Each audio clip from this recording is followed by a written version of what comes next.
This is a family tree. It might look like something you'd hang on your wall next to a photo of you and all your siblings and cousins. Except this one has some very important people missing, specifically people with intellectual disabilities. But why? Well, their absence is because of a twisted version of science that took hold at the turn of the 20th century. A science that led to more than 60,000 forced sterilizations in the US alone, and to a terrifying new world where certain people are deemed undesirable and even illegal. Let's go back to the beginning of this dark tale. Welcome to Inside Eugenics. To understand eugenics, we have to meet its father, Sir Francis Galton. He coined the term in 1883, and he had some ideas about how society could be improved by controlling who His thinking was based on natural selection. If you didn't know, that is, the theory that organisms better adapted to their environment will survive and reproduce while those less suited to their environment will die out. And this idea quickly gained traction among influential people in the US, including the richest man in the world at the time, John D. Rockefeller.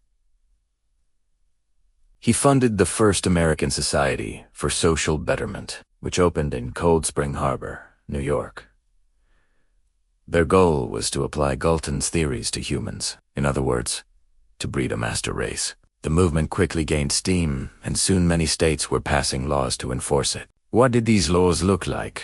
Well, to answer that question, we need to head down south to the state of Virginia. Here we meet Carrie Buck, a young mother of two whose life will be irrevocably altered by Virginia's eugenic laws. You see, Carrie was different from her peers. She had a child out of wedlock at a young age, had been in an abusive relationship, and showed signs of what we would now call mental illness. These factors marked her as someone who shouldn't be breeding according to Virginia's new eugenic laws. In 1924, Carrie was forcibly sterilized under the state's newly passed racial purity law, which targeted those deemed to be feeble-minded. It didn't matter that she was a victim of circumstance, or that her own mother had also exhibited similar behaviors. Carrie was judged solely on the actions and conditions that society deemed unacceptable, not on her potential to make good choices in the future. And she wasn't the only one. Thousands of people across the US were sterilized during this time, just for being poor, having a criminal record, or being a person of color. Many didn't even know they were being sterilized until it was too late. They woke up from the procedure believing it was for a routine checkup. But why were these people targeted? Why were they considered undesirable? Well, it came down to three characteristics that became known as the 3Ds, being dependent, delinquent, and defective. In other words, if you couldn't support yourself or conform to society's expectations, you were labeled one of the 3Ds and were at risk of being sterilized. For example, if you were poor or homeless, you were seen as being dependent. If you had committed a crime, you were seen as delinquent. And if you had a disability, you were seen as defective. Now, let me ask you a question. Did any of these traits have anything to do with a person's ability to reproduce? No. But that didn't matter. That was the whole point of eugenics. It was about controlling who reproduced so that society could be improved. And to do that, scientists began to search for the source of these traits. Where did they come from? How could they be identified early on so that those at risk of being labeled one of the 3DS could be stopped before they showed any signs of trouble? Well, enter the field of genetics. Scientists discovered that traits could be passed down through genes, specific units of heredity that are responsible for particular traits. By studying fruit flies, scientists observed that traits could be dominant or recessive, meaning that if an organism had one dominant gene, that trait would be expressed. So scientists began searching for dominant genes that cause the 3D traits. They found one for schizophrenia, another for criminality, and even one for poverty. In fact, they found a gene for every trait they were looking for. And once they had located these genes, they created tests to identify them, tests that would eventually become part of the infamous eugenics screening process. Let me show you what that looked like in practice. This is a real document from the Virginia State Colony for Epileptics and Feeble-Minded dated in 1937. At the top, you can see a person's name and ID number along with their diagnosis. Moving down, we can see the results of their physical examination. The doctor noted the patient's overall health, reflexes, gait, and even chest X-ray results. Next, we have the mental examination section. Here the doctor noted the patient's behavior, intelligence, and any psychological problems. Finally, there's the genetical history section. Here the doctor recorded the patient's family history, including any relatives with similar conditions. All of this information was used to determine whether or not the patient should be sterilized. And it gets worse. In addition to these examinations, patients were also given a test called the IQ test. It was supposed to measure a person's intelligence, but it was actually a way to label someone as intellectually disabled. The IQ test was flawed from the start. It was based on racist and classist beliefs that certain groups of people were intellectually inferior and that poverty was a sign of low intelligence. But that didn't matter. The damage was already done. Once someone was labeled as having an IQ below 50, they were considered intellectually disabled and at risk of being sterilized. Now, let's get back to our friend Carrie Buck. After being sterilized, she spent the rest of her life in a Wisconsin institution without ever learning what had happened to her. She died in 1985, believing she had been abandoned by her family. Her story is a sad one, but it's far from unique. Tens of thousands of people were sterilized under these flawed laws, never knowing why they had been targeted or why they had been denied the chance to have a family of their own. But there's hope.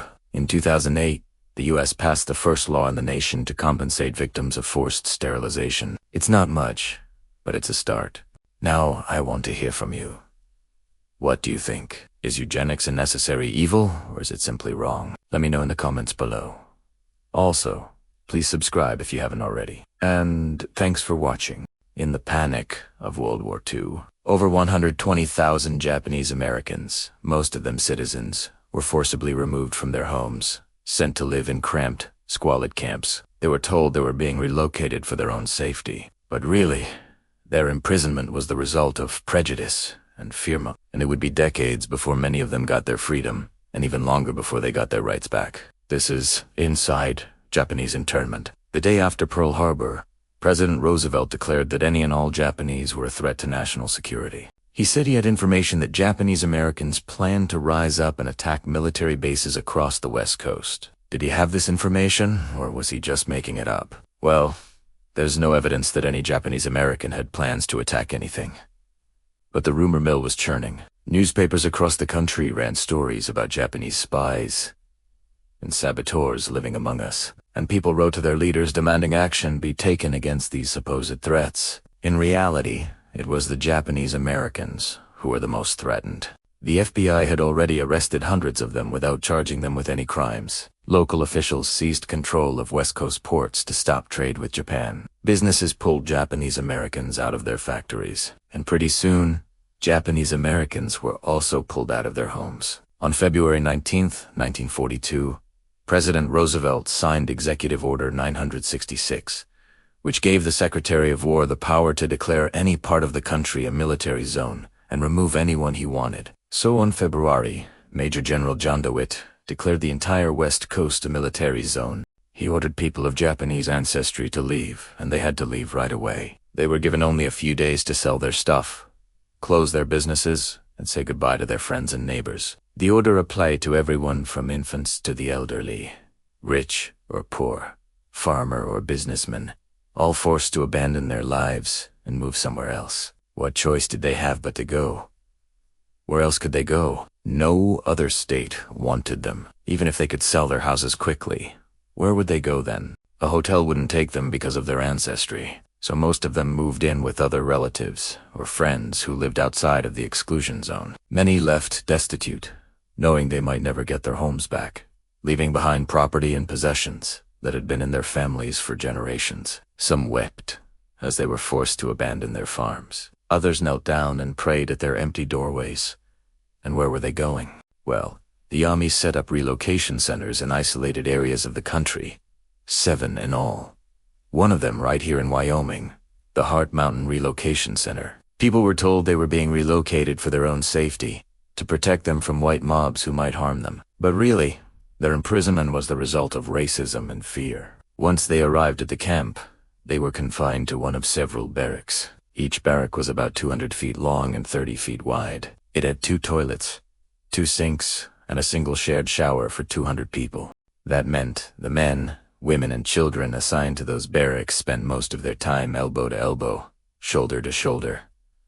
Privacy was impossible. Personal space was non-existent. And with 200 people sharing 2 toilets, privacy in those things was non-existent. 2. People tried to make their barracks more livable by putting up partitions made from wood scraps or blankets. But the army wasn't having it. They tore down the partitions, telling the residents they created a fire hazard. So the residents rebuilt them, using whatever they could find. Old corrugated, scrap wood, even tombstones they pulled out of forgotten graves. When the army saw the partitions, they gave an order. All interior partitions must come down. It didn't matter that families had been torn apart to make room for the partitions. It didn't matter that they'd used materials they found lying around. The army came in and destroyed what little privacy the residents had managed to carve out for themselves. And as if the crowding wasn't bad enough, there were rats. Oh my gosh, the rats. The barracks were overrun with rodents, fat and sassy and everywhere. They scurried through the piles of clothing people were forced to store in their rooms. They gnawed on shoes and furniture, got into food supplies, and lived in the walls. Residents found rat droppings in their beds and clothes, in their food and on their windowsills. The rats were huge. They were everywhere. Children pointed them out to their parents, who just shook their heads and sighed. They knew that there was nothing they could do about it. For some people, the army's constant bullying was more than they could bear. They went to the post exchange to buy poison to kill the rats, but they couldn't use it inside the barracks. It was poisonous to humans, too. So they went to the stockade, the jail inside the camp where people were sent for breaking curfew or hoarding sugar or, well, just about anything. Maybe they could buy rat poison there. Nope. The soldiers at the stockade told them, "Sorry, we don't sell that." And when the residents explained why they wanted it, the soldiers just laughed at them. So some people decided to smuggle the poison in. They ground it up and mixed it with flour, sprinkled it on bread and fed it to the rats. They didn't know if it would work, but at least it was something. Most days, the people in the camps were hungry. Meals consisted of watery soup, stale bread, and sometimes beans or rice. The food was bland, greasy, and served cold. The messes were filthy and the dining halls were always understaffed. The army expected the residents to serve themselves. If the line to get your food was too long, tough luck. If the kitchen didn't have what you needed, tough luck.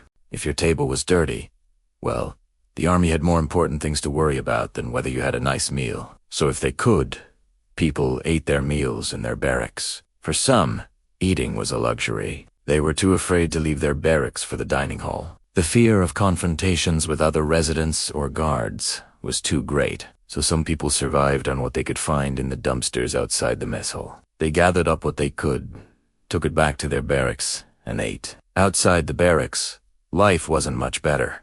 Most people worked as laborers, doing whatever the army told them to. They cleared land, planted trees, and dug ditches. Some were assigned to weed and hoe the gardens. Others sorted laundry. Still others cooked meals, and all of them endured the taunts of the guards. The guards called them dirty, lazy, and stupid. They called them names that rhymed with quack and quack. They shoved them, hit them, kicked them, and beat them. Sometimes just for fun, sometimes because they had nowhere else to put their frustrations. When the guards went taunting the workers, they were watching them. There were armed soldiers everywhere. They patrolled the camps day and night, stopping to harass the residents whenever they had the chance. They stood at the gates and jeered at visitors. They peeked into the windows of the barracks and yelled obscenities. They told jokes about the residents, laughing loudly so everyone could hear. Soldiers walked through the camps, carrying Tommy guns. They climbed watchtowers with rifles in their hands. They rode through town on jeeps, looking for trouble. They weren't afraid to start a fight, not with each other, but with the residents. Life in the internment camps lasted almost 5 years.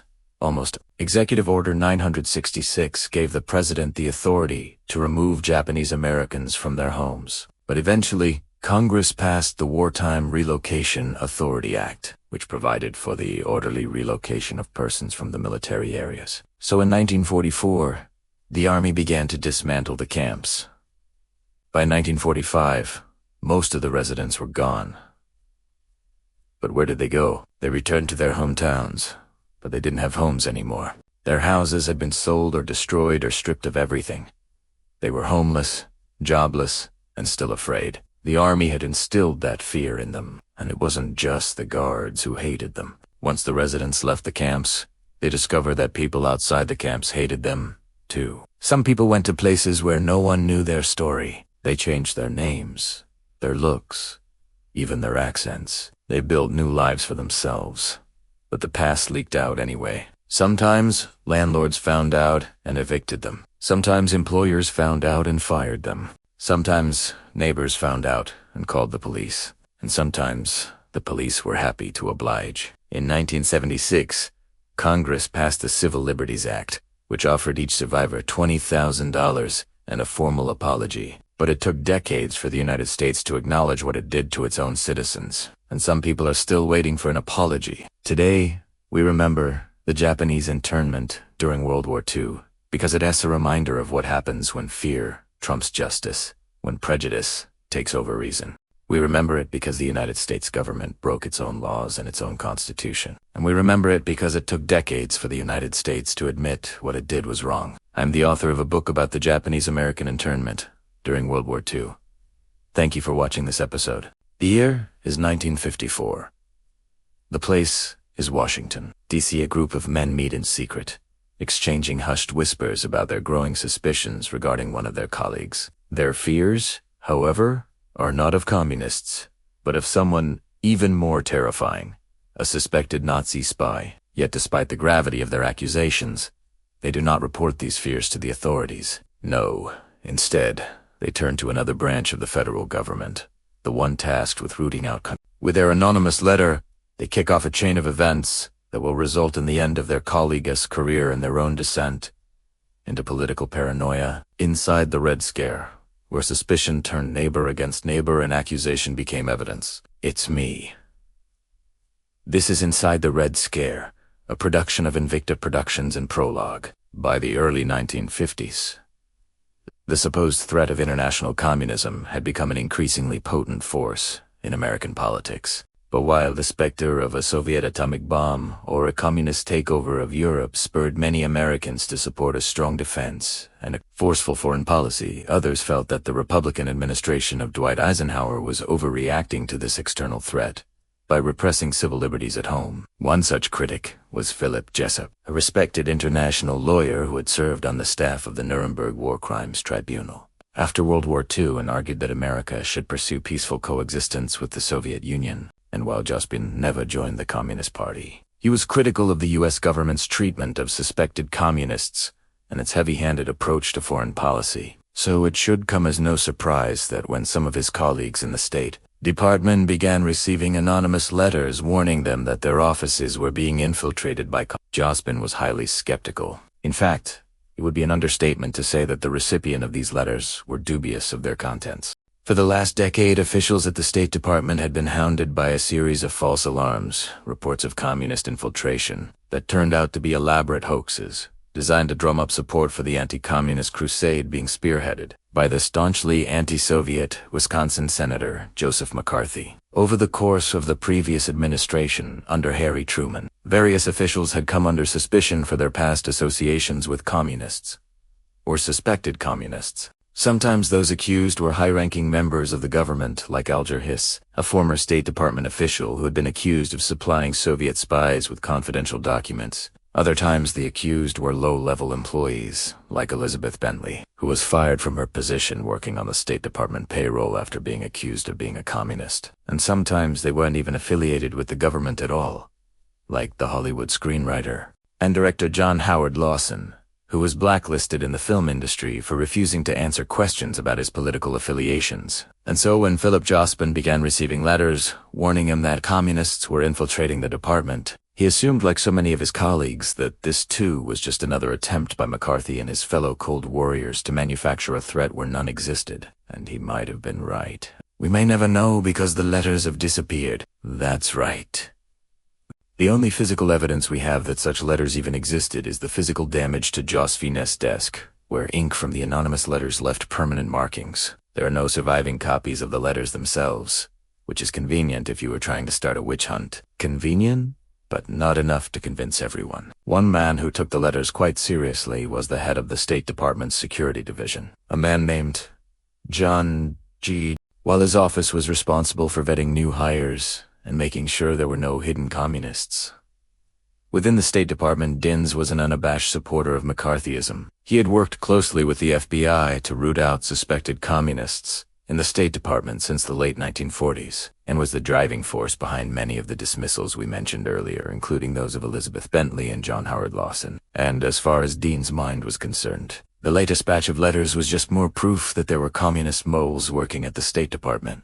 Letters or no letters, Dean decided he needed to launch an investigation. His first order of business was to pull Josefina's personnel file and see if there was anything in there that would explain why he was receiving anonymous hate mail. As part of this investigation, Dean summoned Josephine to his office for an interview. But rather than being forthcoming, Josephine responded to Dean's questioning with sardonic wit, telling him to go ahead and fire him if he found something wrong. But when Dean came up empty-handed, he kept Jospin on but transferred him to a lesser position. Jospin saw through this obvious demotion and resigned, later filing a successful lawsuit against the State Department and winning a settlement. Still, his reputation in Washington was forever tarnished, and he found himself shunned by some of his closest friends. To make matters worse, while Jospin had won his battle with the State Department, the war between McCarthy and the suspected communists was far from over. And there's a reason why we tell the story of Philip Jessup today. You see, as the 1950s wore on,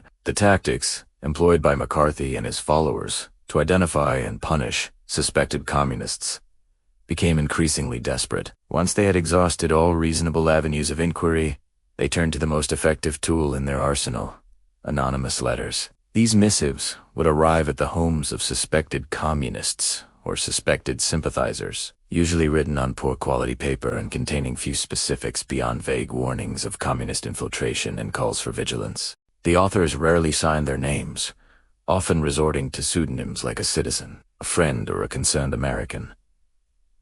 And they did not just target government officials. If the accused was a celebrity, the writers might send their letters to their agency or studio. If they were a professor, the letters would go to the university president or the chairman of the relevant department. If they were a journalist, the editor of their paper would receive several copies. And just like that, a person's life could be derailed.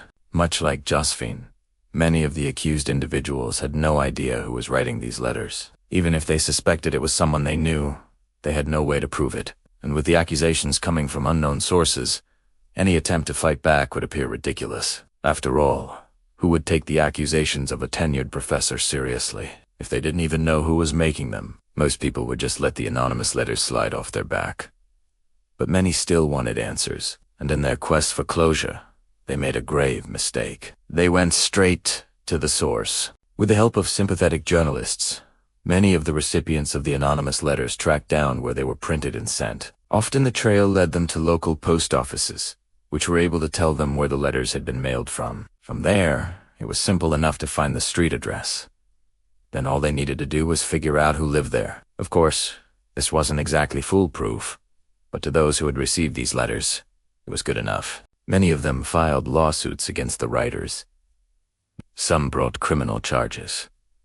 Others simply called their neighbors together and confronted them. But as we've already seen, this led to disaster. Some of the people whose names appeared on the letters were innocent bystanders who had unknowingly used the same stationery as their nefarious neighbors. Others were genuine suspected communists. And yet, no matter what their politics, once accused, their lives were effectively ruined. Families were torn apart, reputations were destroyed, and livelihoods were ended. All because of anonymous letters that had no way of being proven true. After all, as the writer Dwight MacDonald put it, it is almost impossible to defend oneself against an anonymous accusation unless one happens to have a private detective on one's salary. Unsurprisingly, then, many of those accused refused to stay silent. The columnist Hanson Baldwin publicly demanded that McCarthy release the names of the people who had sent him letters accusing Baldwin of being a communist. When McCarthy refused, Baldwin accused him of lying about the number of communist infiltrators in the government, claiming that McCarthy and his fellow hunters have failed to produce a single instance of a communist or a communist sympathizer in a policy-making position. The playwright and screenwriter John Howard Lawson sued the State Department after being denied a passport due to his alleged communist ties. He was eventually awarded the passport, but only after years of legal wrangling. Even Alger Hiss, convicted of perjury after being accused of spying for the Soviet Union, was cleared by the FBI shortly after his release from prison. Still, this was not enough to stop the anonymous letter writers. Perhaps that's because they never intended to stop. Perhaps the point of the letters was not to accuse any one individual, but to create an atmosphere of paranoia. After all, as McCarthy himself told his friend and biographer, you can destroy a man with a letter, especially if it's unsigned. People don't want to get involved. They're afraid. A signed letter, they might investigate. But an unsigned letter, that's a tough nut to crack. I'm Charlie White. This has been Inside the Red Scare. If you enjoyed this episode, please remember to leave us a like and check out our other content. Thanks for listening, and we'll see you next time. In 1924, Congress passed the Immigration Act, which established quotas for immigrants entering the United States based on nationality. The new rules would admit 2% of each nationality based on the number of people already in the country from that nation in the 1890 census. In other words, if you were an Irish immigrant who arrived in the United States after 1924, you could only bring one other Irish person with you for every 50 you left behind in Ireland. So if you had 50 brothers, sisters, parents, or children waiting for you in Ireland, you could only bring 2 of them over. Now, if you're doing the math at home, you might be wondering why it's not quite adding up. Don't worry, because you are not alone. That was the first thought that crossed my mind when I heard about this law. Why wasn't it like 2% of the total population? Or maybe 2% of the population that was foreign-born? No, it was specifically based on the population of each nationality in the United States in 1890. And that was no accident. The architects of the Immigration Act of 1924 wanted to admit only people from certain nations, and to limit the number of people from those countries they hoped to keep coming into the United States. This quota system was part of a larger movement known as nativism, which sought to protect the country from threats posed by new immigrants. Now, nativist fears always sound reasonable on the surface, but they often conceal deeply troubling realities. Let's explore how American nativism has manifested itself throughout our history. It's me, and you're listening to Crash Course, U.S. History. When I introduced Crash Course U.S. History, I told you that we'd be looking at the people who came to the land we now call the United States, and the many journeys they took to get here. These journeys were long and dangerous, and the people making them were fleeing things like persecution or war or slavery, or they were simply looking for better lives for themselves and their kids. But even though these journeys were undertaken by real people with hopes and dreams, the story of immigration is not just about individuals. It's also about communities and how entire groups of people have been welcomed or rejected. And sometimes it's about how entire groups of people have been demonized, scapegoated, and stripped of rights once they set foot in the United States. Now, while you might think of anti-immigrant sentiment as being largely a modern phenomenon, the United States has a long history of turning on newcomers. In fact, most Americans are the descendants of immigrants who fled persecution, or were brought to the Western Hemisphere under duress, or simply sought better lives for themselves and their kids. Only the descendants of people who were in the United States before 1776, which is like 1 person in 4, are not the descendants of immigrants. The first time the United States turned on immigrants was in 1882 when Congress passed the Chinese Exclusion Act. At the time, many Americans viewed Chinese immigrants as a threat to the prosperity of the country. Now, the economic anxieties that drove the Chinese Exclusion Act were rooted in racist beliefs that characterized Chinese people as unassimilable outsiders. Many Americans believed that Chinese people were somehow inherently less than others, and so they couldn't truly be a part of American society, and that meant that they could never really be trusted. This kind of thinking was called scientific racism, and it was based on pseudoscientific ideas of racial hierarchies that posited that some races were intellectually and culturally inferior. Ideas like these have been around since at least the 1700s, but they started to gain traction again in the 1800s, especially after Charles Darwin published his theory of evolution. Scientific racism used the idea that humans were descended from apes to argue that different races were descended from different animals. You see, people who believed in scientific racism argued that some races were more evolved than others, and when the United States began receiving large numbers of immigrants from Asia, Latin America, and Africa, Nativists used this way of thinking to argue that these immigrants were somehow biologically incapable of becoming good, sober, industrious citizens. Instead, they said, immigrants were driven by sinister motives and were inherently dangerous. The Chinese Exclusion Act of 1882 was the first law to bar entry to people based on race. It barred Chinese laborers from immigrating to the United States and forbade anyone who had entered the country illegally to become a citizen. This law was renewed in 1902 and remained in effect until 1943.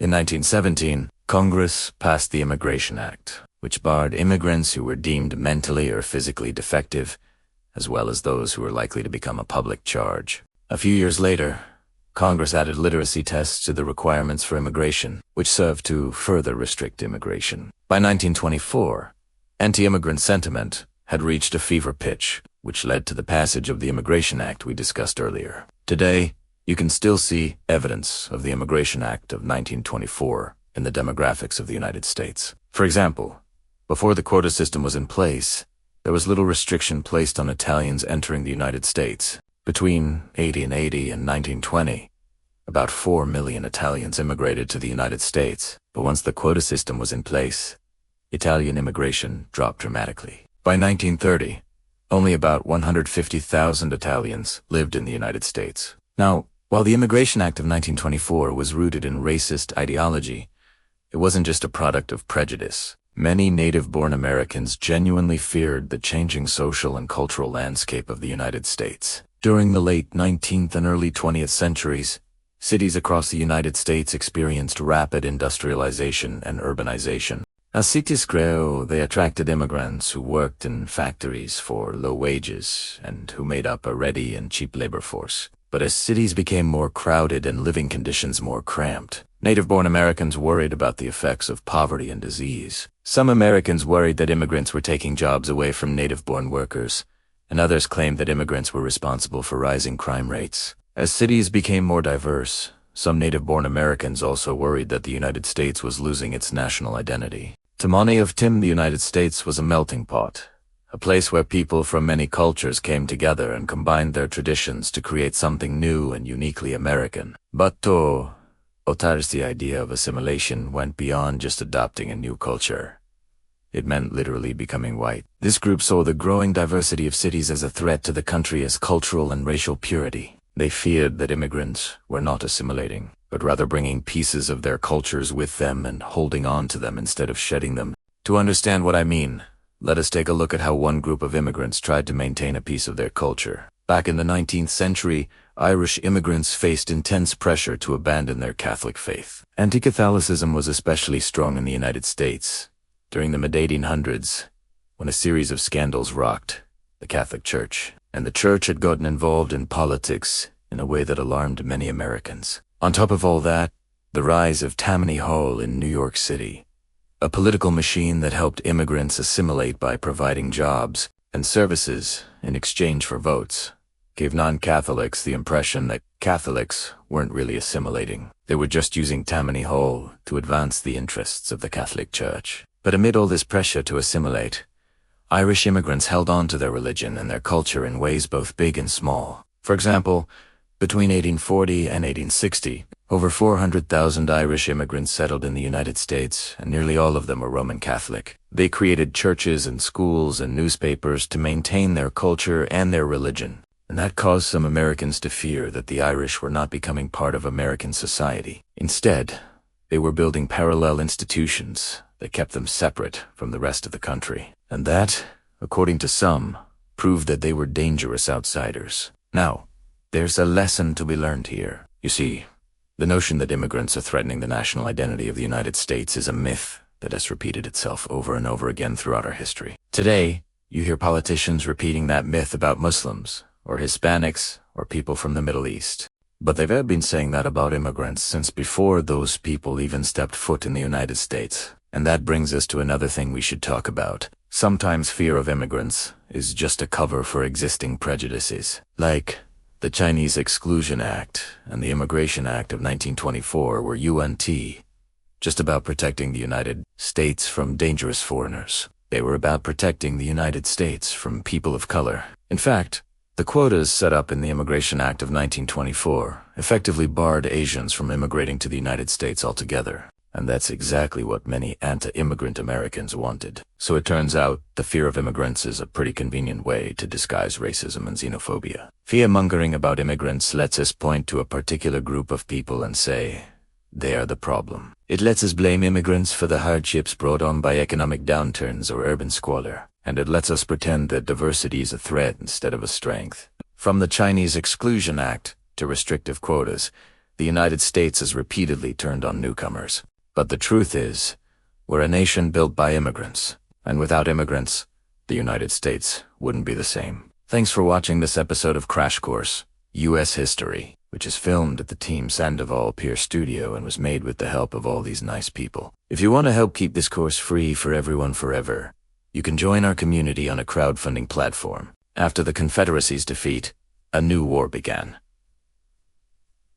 The war over memory. It was fought by veterans and their descendants, historians and politicians, and it continues to be fought today. The prize was nothing less than the American past, and at its center was the question of what to do with the story of the Civil War. In the years following Appomattox, the victorious Union struggled to come to terms with the war that had nearly broken the nation. In the face of such profound loss, Americans across the country sought to make sense of what had happened and why. In the process, they created a national mythology about the war that both affirmed the Unionist triumph and minimized the role that slavery had played in causing the conflict in the first place. This was not a conscious choice.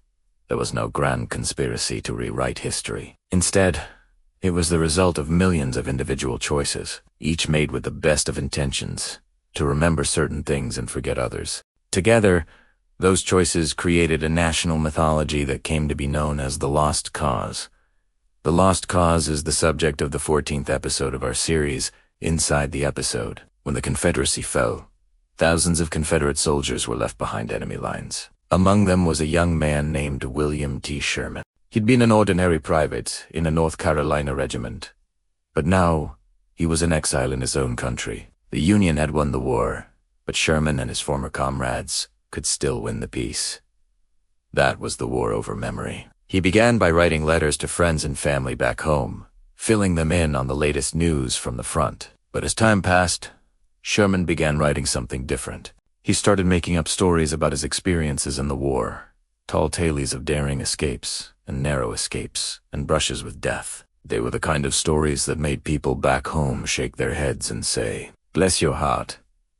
But they were also the kind of stories that got passed around, told and retold until they became legend. Like many of his former comrades, Sherman went to work for a newspaper after the war. It wasn't long before he was spinning yarns about the lost cause for a national audience. By the 1870s, the lost cause was taking shape.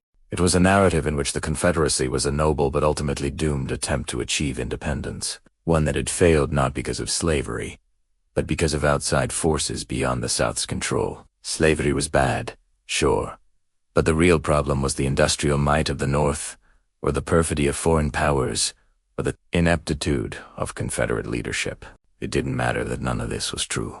The lost cause was becoming the dominant narrative about the war, largely because it was easier to believe than the truth. It allowed former Confederates, like William Sherman, to move on with their lives, to put the war behind them, and focus on building a new future. But there was a cost.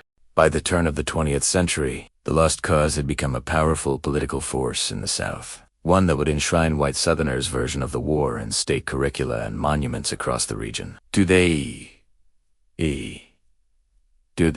The lost cause is under attack from those who believe that it has distorted our understanding of the war and its meaning. To them, the lost cause is a dangerous myth that should have no place in the America of today. But here's the thing.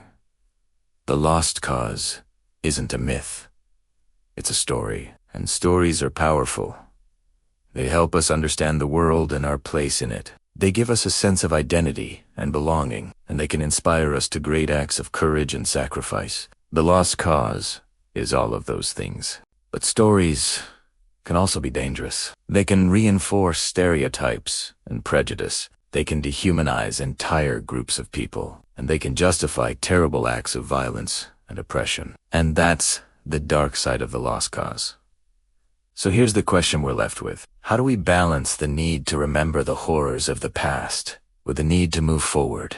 How do we honor the sacrifices of those who fought and died in the Civil War without perpetuating the myths that have distorted our understanding of it? We're a nation divided by a war that was fought over slavery, a war that was fought over states' rights, a war that was fought over the very meaning of freedom. We can't afford to forget that, but we also can't afford to let the past consume us. We have to find a way to remember the past without being consumed by it. We have to find a way to learn from the mistakes of the past without allowing them to define us. Because if we don't, then the war will never truly be over. Thank you for watching this episode of Inside the Lost Cause. Jim Crow wasn't just a set of rules. It was a way of life. And like all good things, it had to end. In order for segregation to work, there had to be laws. Lots of them. All the states in the former Confederacy passed laws that enforced Jim Crow. They were called black codes. Each state had its own version, but some were more severe than others. For example, in Louisiana, you could only work for a white person with a work permit, and if you were arrested for a crime, they could put you in jail without a trial. Mississippi is probably the worst. In 1890, they passed a law that said black people couldn't serve on juries or even testify in court against white people. And if you were accused of raping a white woman, well, the jury didn't even have to prove you were actually guilty. But once those laws were in place, how did the government make sure everyone followed them? They had to use a whole lot of people. Every day, people kept everything separate. There were black police who patrolled black neighborhoods and white police who patrolled white neighborhoods. If you needed a marriage license, you had to go to the county clerk's office, which was usually downtown. But if your skin was the wrong color, you had to wait until after hours, when no one was looking. Then you had to sneak in through the back door. And even then it wasn't easy. You had to find a sympathetic clerk who would do the paperwork. And if they refused, well, you were out of luck. And it wasn't just buildings you couldn't enter. You also couldn't use most of the public facilities. For example, if you wanted to travel by train, you had to buy a ticket for the last car. That was reserved for African Americans, and if you rode in the other cars, you could get thrown off for being in the wrong place. The same thing applied to buses. If you boarded through the front door, you had to sit in the back, and sometimes the bus driver would pretend he didn't see you. He would keep driving until he reached the end of the line, and then you could get off. At restaurants, you couldn't sit at the counter. You had to eat in a separate room, and if you ordered something that wasn't on the menu, well, they might just give you what you wanted. But don't count on it. On top of that, the service was terrible because they made you feel so unwelcome. Waiters would ignore you. Sometimes they wouldn't even look you in the eye. Segregation also affected where you could live. You couldn't just move into any neighborhood. You had to stay in the section that was assigned to your race. And if you broke that rule, well, you could get fined or even go to jail. Also, if you owned a house in a white neighborhood, you couldn't sell it to a black person. So if you inherited a house from a relative, you could either give it up or you could move in. But believe me, none of these rules applied equally. Some white people could bend the rules, break the rules, but black people always got punished if they broke the rules. And this wasn't just because of the laws. It was also because of the people who enforced them. They were called the enforcers, and their job was to make sure black people knew their place. And they did that with violence. Yeah, they beat people. They shot people. They killed people, just to remind them not to get out of line. So what finally ended Jim Crow? Well, it took a lot of hard work and a lot of brave people who refused to accept the rules. They organized protests and marches and boycotts. They demanded equal access to public facilities and an end to the violence. And slowly but surely, things began to change. The government started enforcing the laws against the enforcers, and over time the violence decreased. And in 1964, Congress passed the Civil Rights Act, which outlawed discrimination based on race. Finally, after all those years of struggle, black people could go where they wanted, when they wanted, and that was a very big deal. Well, thanks for watching. I'm your host. This is Inside the Story. And if you want to help keep this channel going, you can join our community on a crowdfunding platform. The Self-Made Man, that mythical creature who pulled himself up by his bootstraps and made it all on his own, became an American legend. But what if that's not actually what happened? What if there's a darker side to the story that we've all been told? Hi, I'm the host. This is Crash Course, How to Be a Billionaire.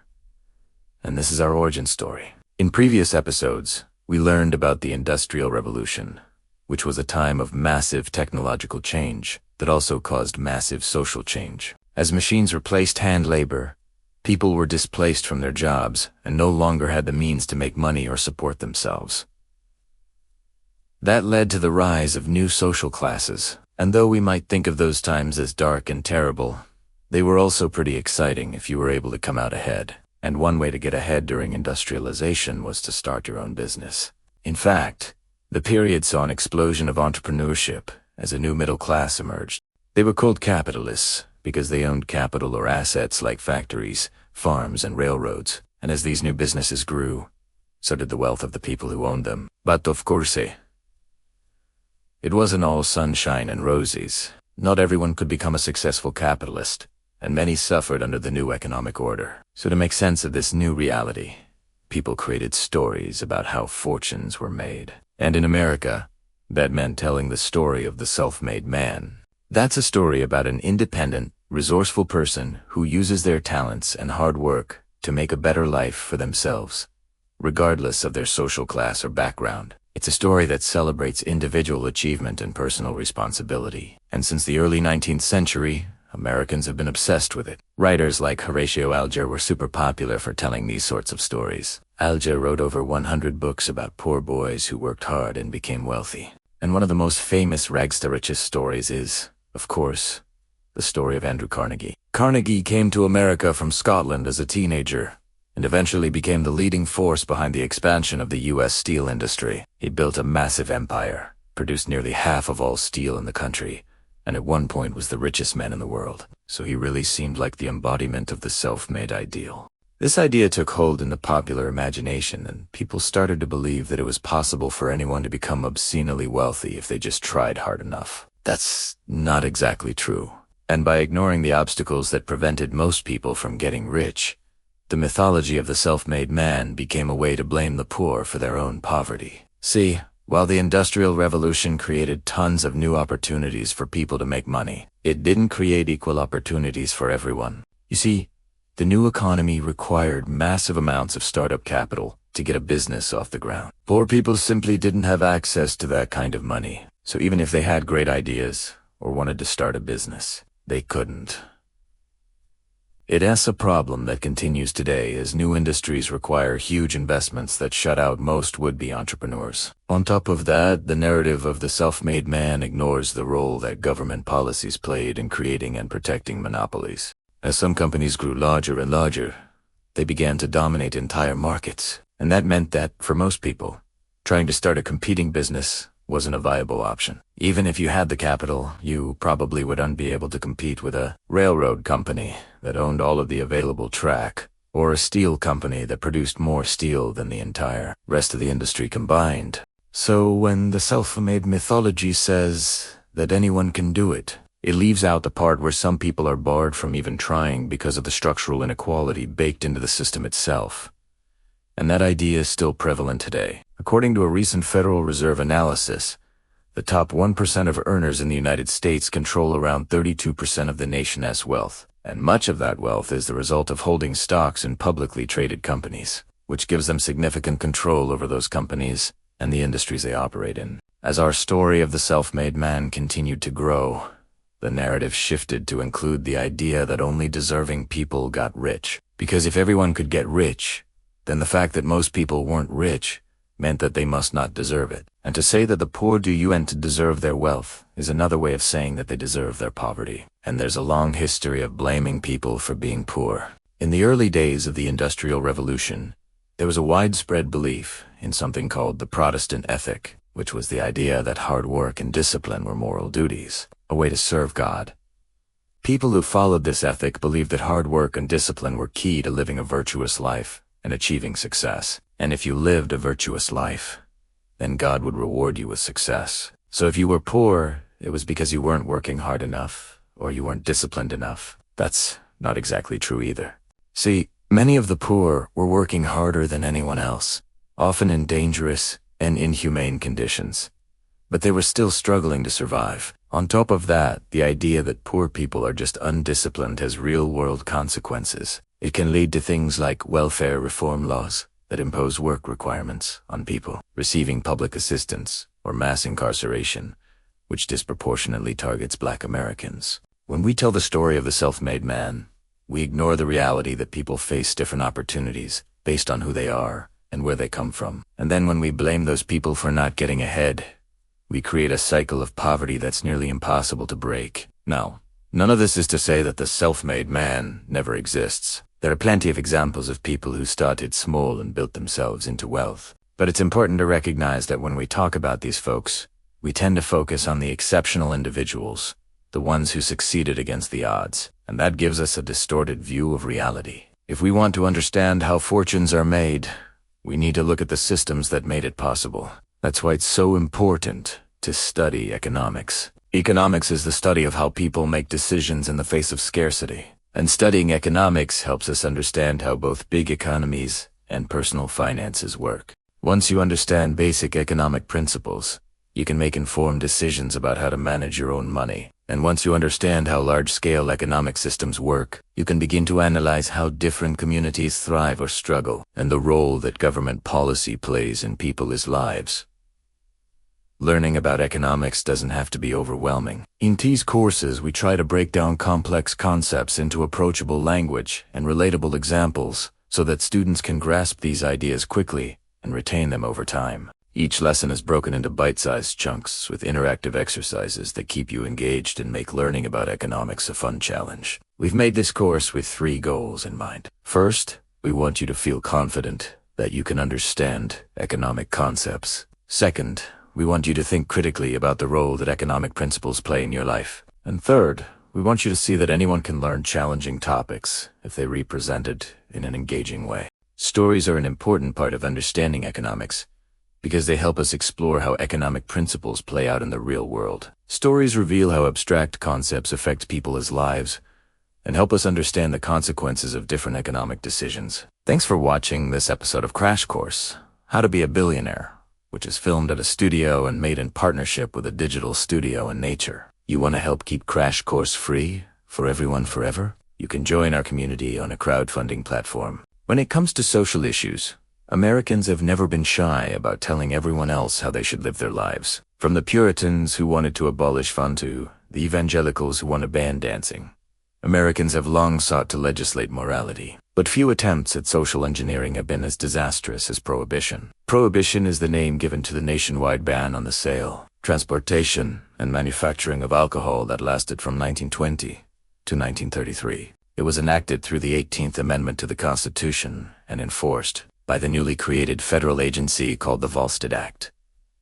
In many ways, prohibition was the first modern social welfare program, an attempt to address societal ills through new government bureaucracies. And like most social welfare programs, its goals were both admirable and completely unrealistic. Like today, the early 20th century was a time when scientific understanding of the human body was rapidly advancing. Doctors could now measure the effects of alcohol in the bloodstream and determine exactly how much damage a given amount of drinking would do to your health. One researcher even calculated that 14 drinks made a person an alcoholic, which is not quite the standard measurement today. And with this newfound knowledge came the conclusion that alcohol was poison, killing thousands every year and ruining just as many families. This moral panic was whipped into a frenzy by a well-funded lobbying group called the Anti-Saloon League. They produced shocking exposes of the effects of alcohol. And what did they find?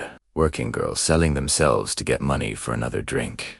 Men beating up their wives and children, and worst of all, immigrants bringing in dangerous new ideas from Europe. To their supporters, the Anti-Saloon League Crusaders were a diverse coalition of religious leaders, women's rights activists, and middle-class reformers. But under the surface, race and gender politics were already dividing the movement.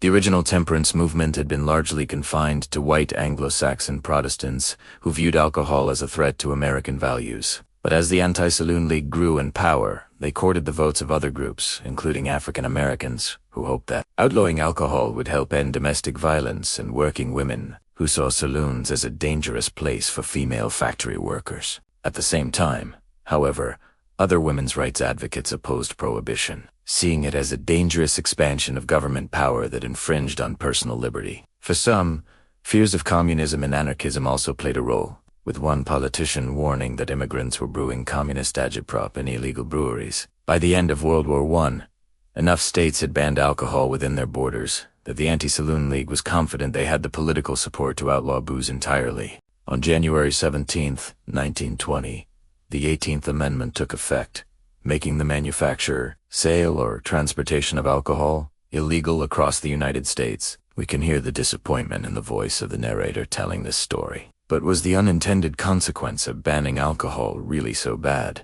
Did outlawing a substance that kills thousands every year and ruins countless more lives really cause any problems?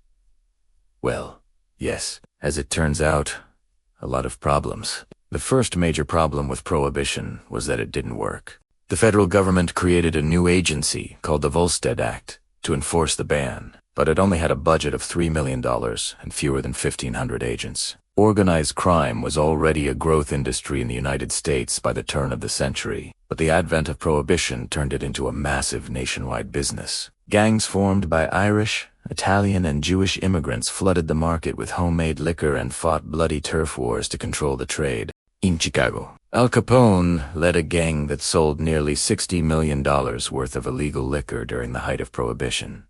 About $1 billion in today's money. But while organized crime boomed, tax revenues plummeted. Without a legal source of revenue from alcohol, governments of all levels were forced to make painful cuts to public services. Many police forces lacked the resources to enforce prohibition, meaning that gangsters often operated with impunity. So while the framers of the 18th Amendment may have intended to create a nation of instead they created a generation of gangsters. The second major problem with prohibition was that it unleashed terrible violence onto the streets of America. While there were certainly violent holdouts from before the amendment, prohibition brought widespread mob violence to the United States. Mobsters would regularly settle disputes with machine guns and bomb throwers, giving rise to the myth of the gangster as a bold Robin Hood fighting back against the establishment. Perhaps the most famous episode of mob violence during the era was the 1929 San Valentina's Day Massacre. On February of that year, members of the North Side Gang were rounded up by police on a trumped-up charge. They were then taken to a warehouse by police and shot dead. When the smoke cleared, 7 men were dead.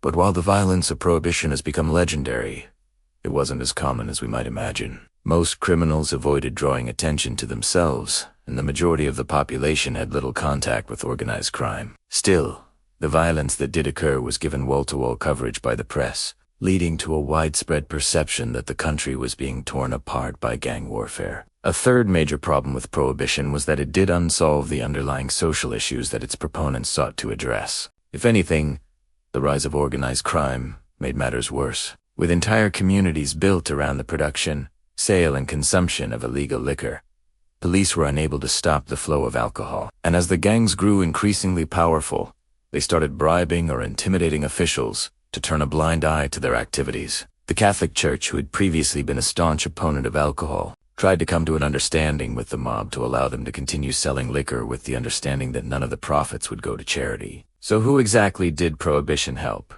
Surprisingly, no one. The initial drop in alcohol consumption declined after people got used to the taste of the new low-quality liquors, and the number of drinkers per capita actually increased during the ERA. Meanwhile, the violence, corruption, and disrespect for the law caused by the nationwide experiment in bootlegging continued to mount.